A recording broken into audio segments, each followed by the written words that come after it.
2012 October 18 Mathrubhumi പത്രത്തിലാണ് ഈ വാർത്ത.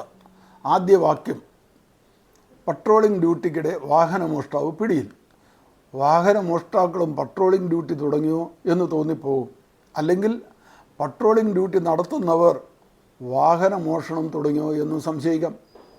മോഷണ ശ്രമത്തിനിടെ യുവാവ് പിടിയിൽ, പോക്കറ്റടിക്കിടെ തമിഴ് സ്ത്രീ പിടിയിൽ എന്നൊക്കെ കാണുമ്പോൾ ആരാണ് മോഷ്ടിക്കാൻ പോക്കറ്റടിക്കാൻ ശ്രമിച്ചത് എന്ന സന്ദേഹം നമുക്കുണ്ടാകുന്നില്ല.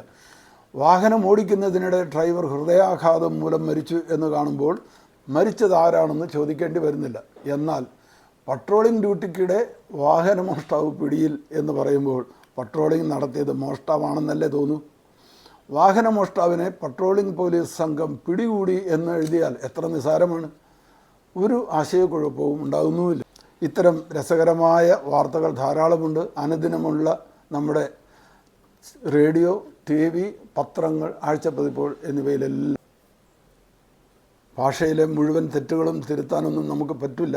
എങ്കിലും ശ്രദ്ധയിൽപ്പെടുമ്പോൾ ഈ തെറ്റുകളൊന്ന് തിരുത്താനും ഏതാണ് ശരിയെന്ന് മനസ്സിലാക്കാനും ഒന്ന് ശ്രമിക്കുന്നത് കൊണ്ട് കുഴപ്പമില്ലല്ലോ. നമുക്കിതിൻ്റെ വിചാരണ ഇനിയും തുടരും.